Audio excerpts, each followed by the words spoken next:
Malone as head coach and general manager. Josh Kroenke and Nuggets ownership informed Malone and Calvin Booth in a meeting today that both are being fired and let go. And this is stunning. We're just days away from the end of the regular season, days away from the start of the NBA playoffs. This is tied for the, really for as far as a firing. This is tied for with Hubie Brown in 1980-81 season for the deepest into a regular season we've seen a coach get fired.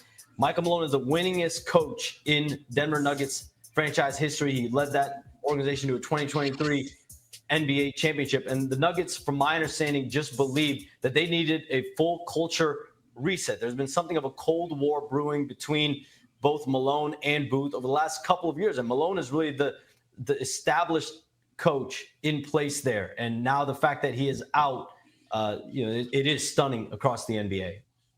Well, there it is, DC. Shams is saying Nuggets fire coach, and this broke several hours ago. Coach Malone is out, as well as GM Kelvin Booth. They were having issues, and instead of taking one side or the other, the owner just put both of them in the street, which is very interesting because, like he made mention of, this Coach Malone is fantastic. I mean, the guy has his record. He had an NBA championship. His record is 471 and 327 as the coach there. Willie Green actually pretty good in Sacramento too, right? Right, he was very good. And that's saying a lot. He got screwed in Sacramento. That's the whole point too. A lot of people didn't like how he got fired in Sacramento. He's always been a solid basketball coach. You know, he got a lot of his respect in Denver. But you have two coaches, DC. You won't mention that's hot now. Top coaches out there that's available. Probably going Budenholzer back out there too. Yeah, he's looked like he's headed for it too. That's crazy work though. You want to talk about I told you there's gonna be another one, man. But that's not official though. But you know there are rumblings, bro. That they're gonna lose KD. Like Devin Booker might ask out. Like I mean, what? They'll do for a reset anyway. They're gonna tear everything down. Like that was a last ditch effort to try to put something together in Phoenix to force a fit. But I mean, if you're gonna build with somebody, if you get all those guys out and trade them or whatever you're gonna do, you have some assets where you can kind of build a respectable team. Coach Bud could take that team and make them respectable in the desert. But anyway, he can. But when he came on board, was that the vision? You know what I mean? No, the vision was for him to solidify what they had and make a team to go to. But if you're gonna get rid of Devin Booker, if they don't get rid of Devin Booker, you might be right. But if you get rid of Devin Booker, then you gotta start again. It's the lose. Like Bud gonna help me not lose. Right, but this is the thing. Let's pivot away from him until that happens. We'll talk about it. But in terms of Mike Malone and what happened with him in Denver. And then Taylor Jenkins in Memphis. So all these coaches in my and as far as I'm concerned are upgrades over Willie Green. You got an established young NBA, well not young, but a veteran NBA coach. That's quantum leaps. I got you. So you got Mike Malone. You had with an NBA championship just 2 years removed in Denver, out there waiting to be a coach of the team. You also have Taylor Jenkins. Is there as well. These are two coaches that one in the West. Where do we pivot in here? Does this put the pressure on the Pelicans to get Willie Green up out of here? That's the question. Before we say something about the Pelicans, just a quick question, man, for you. Do you think Mike Malone getting fired maybe signals that Jokic wants out? It's possible, DC. I mean, when you think about that, I mean that would be a fireable offense. Yeah, but there's nothing holding that up that Jokic wants out. I mean, time will tell. But right. So I mean, I don't know if it's the exact same energy as what we've seen with Taylor Jenkins in Memphis. According to Taylor Jenkins get fired, now you got Ja trade rumors. Right. So it's a player personnel situation with Taylor Jenkins versus a coach and a general manager that wasn't getting along to the point where it was causing friction throughout the organization. So it's two separate type of situations that are leading to coaches to be canned, as well as the general manager. But outside of that, doesn't this put pressure? Shouldn't it put pressure on the Pelicans to unhand and put Big Nose Willie Green in the street for a more favorable, respected resume coach? What do you think? Hell yeah. Even the slow ass Pelicans have got to seize this opportunity. We could come to, with the worst coach out of everybody that's available. It's still going to be a quantum leap from what we got. You know what I'm saying? You looking at Bud, like we said, might be added to the list, and Billy Donovan that my man Marley just brought up. Those are two good coaches. To add in addition to Taylor Jenkins and Mike Malone, are you going to ever see these type of coaches on the market all at the same time? And then you ain't even talking about, your Sam Cassells and other people you might want to pull from up and comers. I forget the guy's name in Miami that people talk about a lot. And anybody else off that Boston tree, because they got to have some good coaches over there to be winning the way they winning. And then you can start looking at the OKC Thunder. Some of their people are probably due for to move up the ladder with the success that they've been having. So I don't think you're going to have a better time, to find a coach. You might have to wait 3-4 more years before you have a window like this, if you ever find a window like this, to find a seasoned coach or a young up-and-coming coach, all available at the same time. And it's kind of like you could take your shot at everybody and, see what you land, because obviously as long as I've been watching the Pels and the Hornets, it always takes multiple interviews to get a coach. You always got to put your iron in a lot of fires before you strike at something. So they would have to jump at this right now, man. They might not really have a reasonable time to jump in the future, because a guy like Mike Malone or Taylor Jenkins or even a Mike Brown, I'm not the highest on him. Those guys lead to winning. At least, you're going to be a perennial team in the playoffs traditionally with coaches like that. So we'll see, man.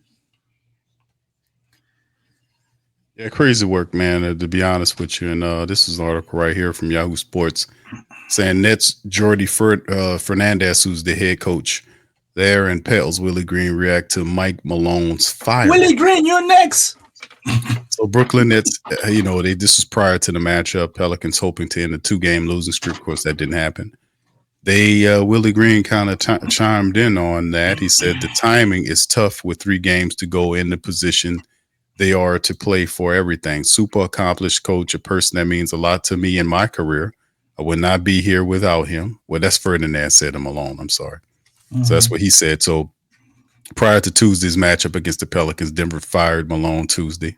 Blah, blah, blah. What Willie said? Let me go down to Willie, because it's probably way down here somewhere, because nobody gives a damn. Some bullshit. All right, here go Willie right here. Yeah, it does. He says, Willie Green gave his take on Malone and what the firing means for the NBA coaching profession. Yes, it does. I'm appreciative, but at the same time, it's a very weird landscape for coaching in the NBA, in my opinion, Green explained. All the guys that you mentioned, including Mike Malone, they've won. They've won at a high level, which he hadn't done. You try to do what you can and try to help the team the best way you can from your position, but it definitely leaves some questions. Oh, you got to get the fuck out of here. He used words like try and do what you can. Man. That's good. You ain't never winning nothing, bro. We're talking like that. You ain't going to never win nothing. Perennial loser, man. Willie Green, if he wasn't a perennial loser before we got him, he's definitely a perennial loser now. And him to say that just show you where his mind is, man. Yeah, it's like I said, I don't see what happened there. If they feel like they can take it from there and getting rid of Coach Malone. But all I could tell you is, if you're ready to move on and get an established, credentialed coach with a NBA championship attached to his name, this is the time to grab him. I mean, I would. He's a respected coach, and in like it was Taylor Jenkins originally was the top coach being sought after. You mentioned some coaches. I have to say it's Mike Malone at the top of the food chain right now in terms of coaches, and of course, like you said, Taylor Jenkins and Mike Malone.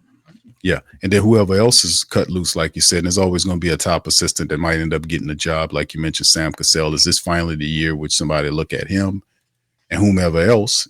So we just have to kind of wait and see. But it definitely, in my opinion, DC, it definitely puts a lot of pressure on the Pelicans to look kind of push him to a side. We've seen enough of Willie Green. We really have. You can't sit up here and keep using injuries.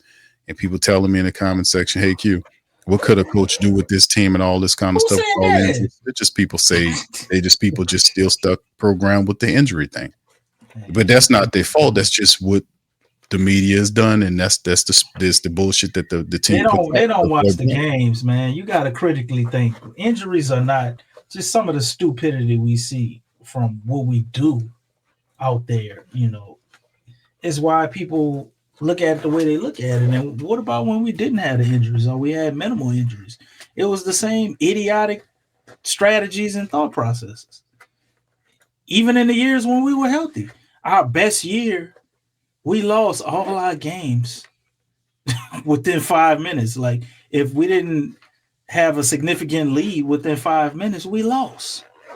And that was last year, the best season ever and all of this.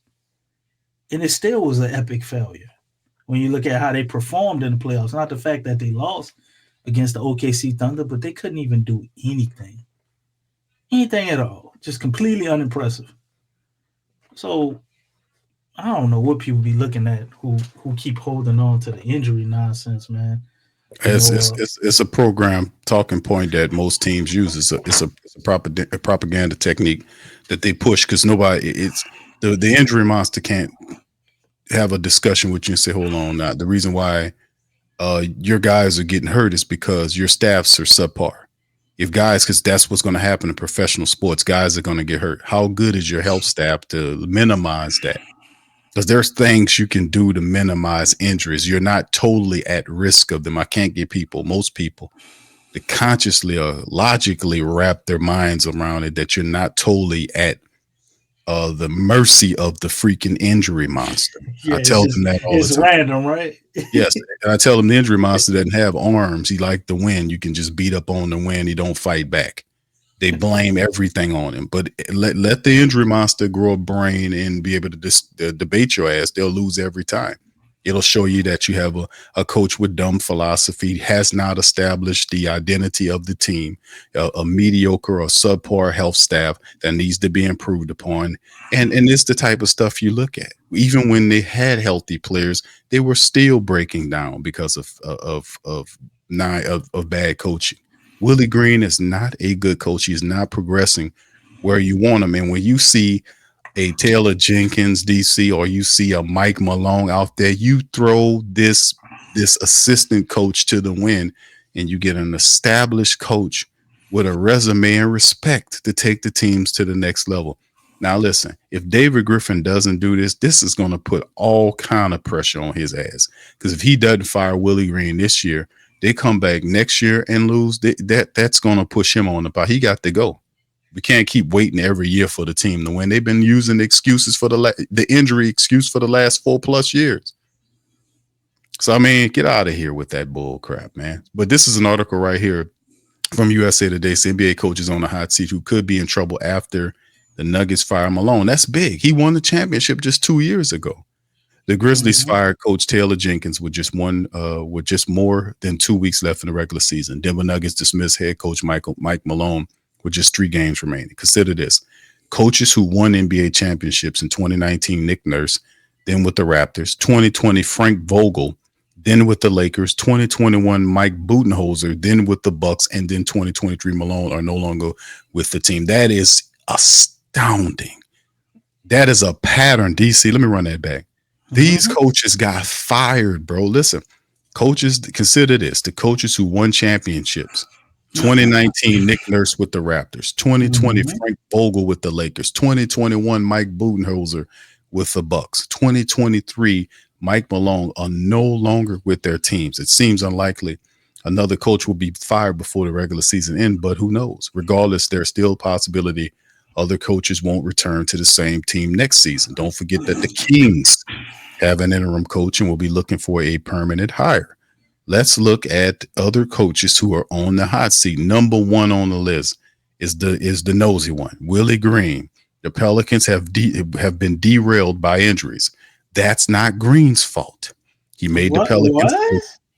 It's not his fault, DC. He had a handshake agreement with the injury monster, and injury monster backstab. He made the Pelicans a better team, going 36-46 and 21-22, 42-40 and 22-23, 49-33 last season. But this season, they're 21-57 or 21-58 now, with the fourth worst record in the league. Green's future also depends on the future hire of the front office led by David Griffin. If Griffin doesn't return, a new head coach of basketball operations likely would select a new coach. So we all know he's thinking like this guy writing this article is unaware of the fact that they signed, guess what? A secret contract. Dun, dun, dun. So, damn. So yeah, that's definitely he's none of Jeff Ziegler or whatever his name is. He's unaware of the fact that yes, they did. David Griffin signed secret agreements with both him, Willie, and Trajan Langdon before Trajan took the VP job with the Detroit Pistons, and ultimately 6 months later, he allowed it to leak after the last regular season game. The following day, they let it leak for 1 day, did not allow reporters to follow up questions for it. And that lets you know that he had signed an agreement. We don't know how long the contract is, but at the end of the day, I find it incredibly difficult with everything is that you're going to sell the Pelicans on the fact that injuries was the sole reason why you failed. When we sit up here and watch a lot of bad coaching and non-motivated coaching,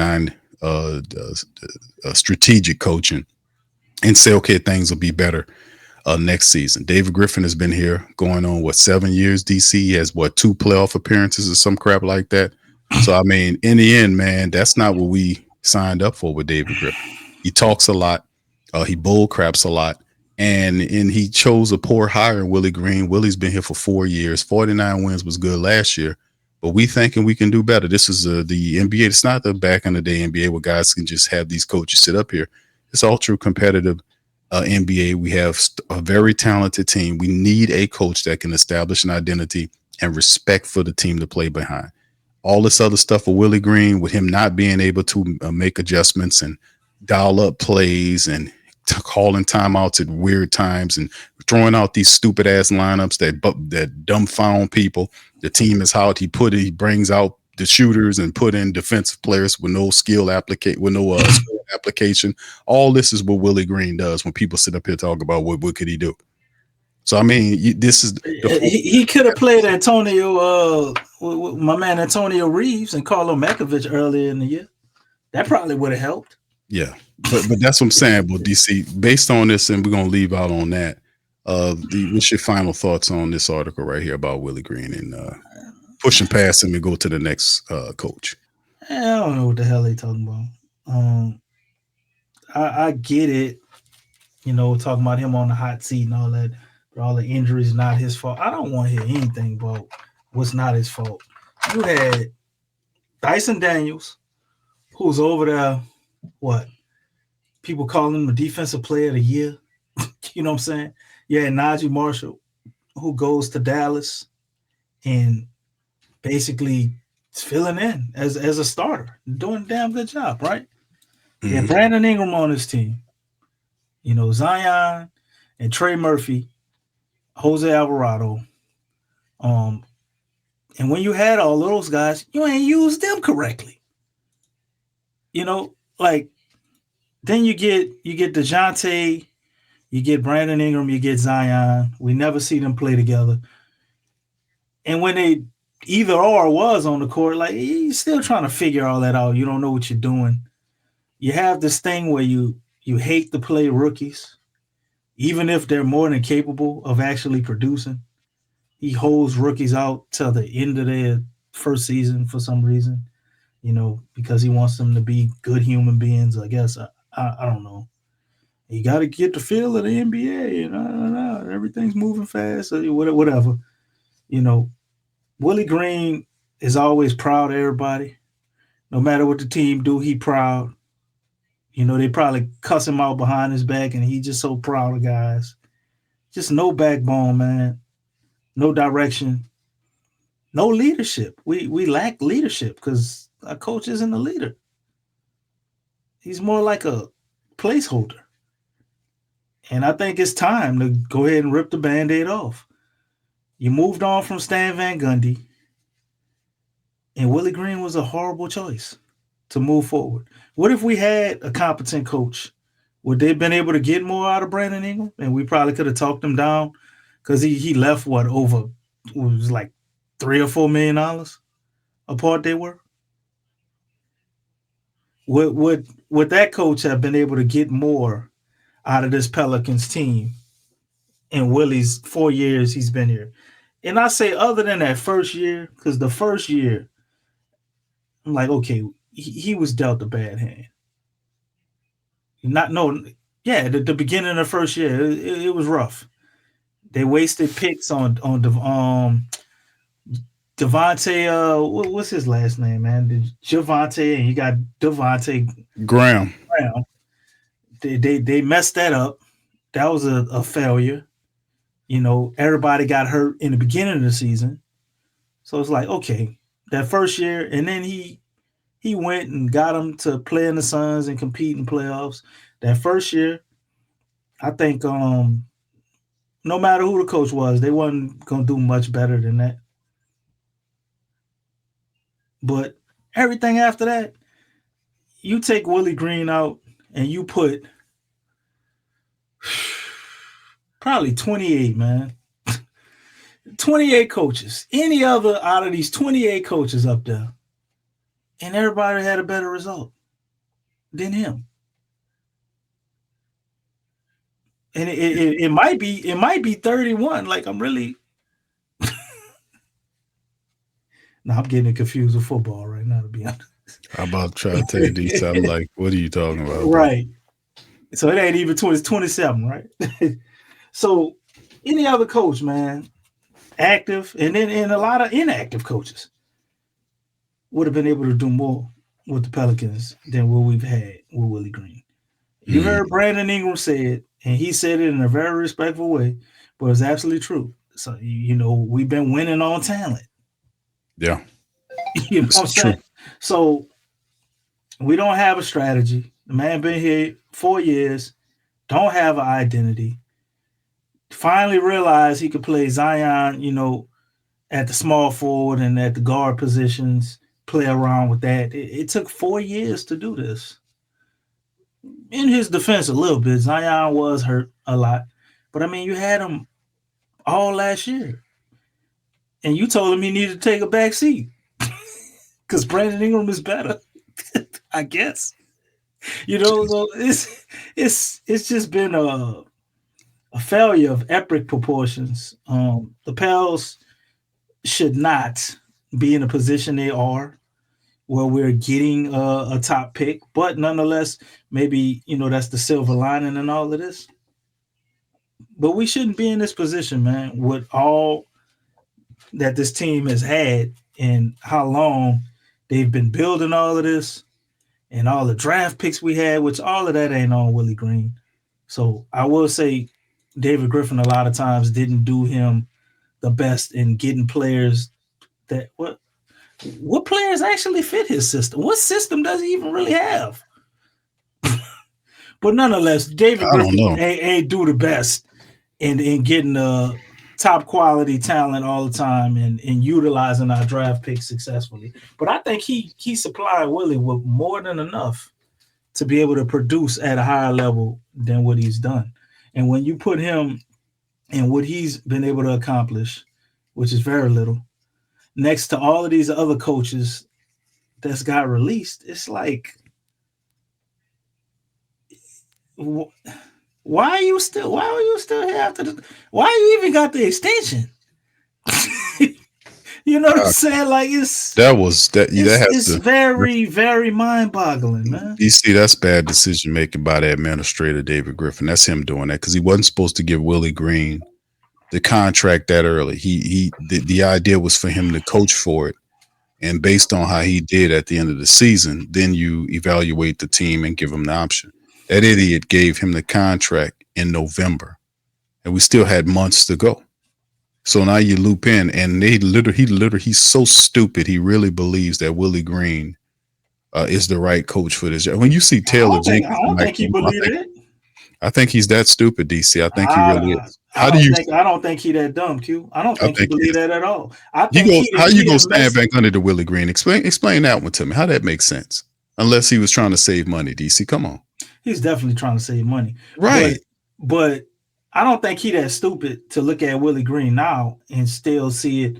I think he pulled the trigger too soon, and then when he made one of his several thousand mistakes, you know, and he wanted to erase it, they told him no.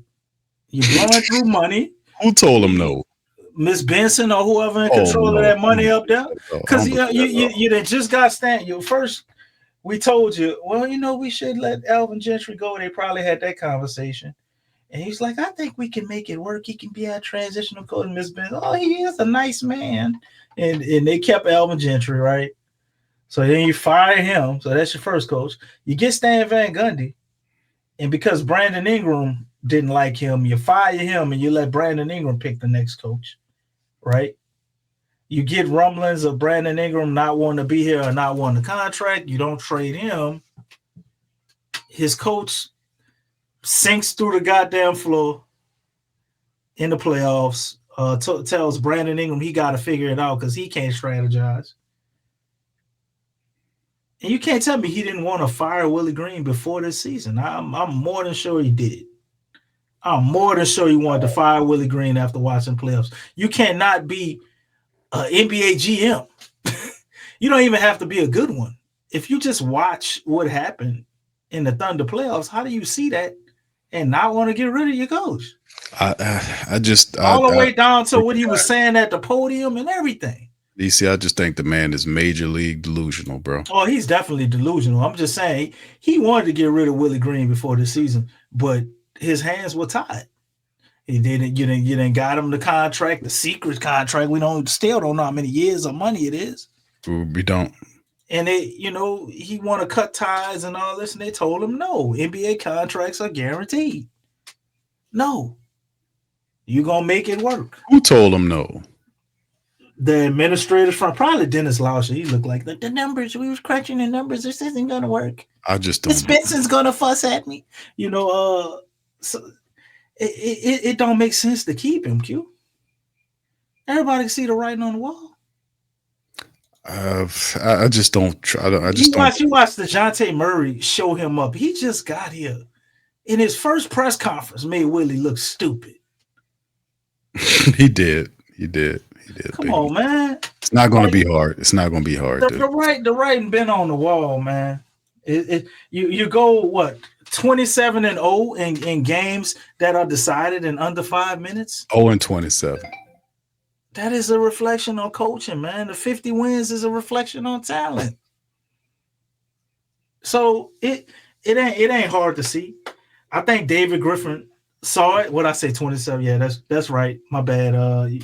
You Big Q, y'all right. 0-27. See, we damn sure wasn't 27-0. We'll have one of the best coaches in the NBA if he was 27-0. But you see all of that, man. You know it's time for Willie to go. I'm ready for both of them. Everybody been new. This is 2 years in the making, Q. I'm ready for both of them to go, DC. I'm going to be honest with you. I'm ready for Griffin to go. He can go, and he can take this Willie Green guy with him. He can, but we ain't smart enough to do what Denver just did. They cleaned house with both of them, bro. That's to me was phenomenal. They cleaned house with the GM. The GM couldn't get it, along with the coach they both just won the championship 2 years ago. And the owner put them both in the street and say, hey, man, we'll start all over again. And this is a team that's right now competing. Where are they at in the NBA standings? They're fourth, bro. That's what I'm saying, bro. The people damn near got 50 wins, bro. They're 47-32. They're in fourth place in the Western Conference playoff standings. They are what, a game and a half behind the Lakers for the third spot. So I mean, and then the crazy part about it, DC, Taylor Jenkins, Memphis Grizzly Club is at fifth spot. So these are two coaches both gone that got their teams that were coaching at high levels. And we got Willie Green here proud of everybody after losses and wins. I just don't understand. I want both of these guys to be gone, to be honest with you. I just don't think they do it. If you could get all the praise for losing, what incentive is there to win? You This coach man me is all this gone. praise for losing. I just want Willie to take his big nose ass up Oh, out of here, man. man. Take Griffin with him, man. Just please, just go. Let's get some respectability in basketball in New Orleans, man. We got people down here who dedicated to the team that deserve a winning product. We have Zion here in the best shape of his career. We'll get a solid pick. That's the key right there, man. That's That's the what key. nobody You see knows. Trey Murphy. You got a Trey Murphy that's realized. You got Ultra Instinct Trey Murphy here. You got DeJounte that'll be coming back healthy at some point next year. You'll have a good cast of reserves that's there. You got Eves off a solid campaign. You'll have Kelly for a full year. You know, you'll have CJ on a possible. We'll be able to get from up on the CJ in a trade by the trade deadline, February of 2026. So in the end, man, I just think that the next year could really be a big year if the Pelicans do it the right way. If they can just get rid of Willie Green, get one of these coaches. It's very simple. You got two really good coaches at the top of the food chain right now. Any one of those guys, I would really appreciate them getting. And also, if the Pelicans can fire David Griffin and fire Willie Green and just grab the one, and just do it all over again, grab a assistant vice president or whatever, DC, or assistant or a general manager from the OKC Thunder or the flipping Boston Celtics and make them the new VP and hire Taylor Jenkins or Mike Malone. That sets the team straight. We get respectability. We get an identity here. I mean, it's not hard. I can't say that they're smart enough to do both. They being David Griffin, he's the one.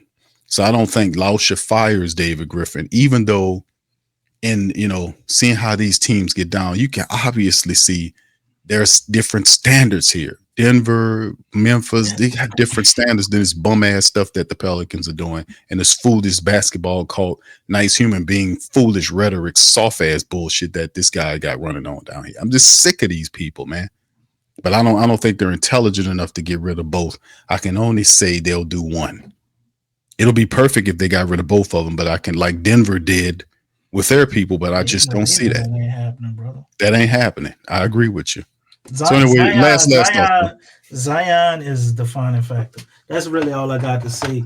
He is the ultimate decision maker on this. If the Pelicans are at the light bits, have any type of cognitive ability, you're gonna build around Zion and you're gonna go with a coach that obviously fits Zion or has a strategy or a plan for him.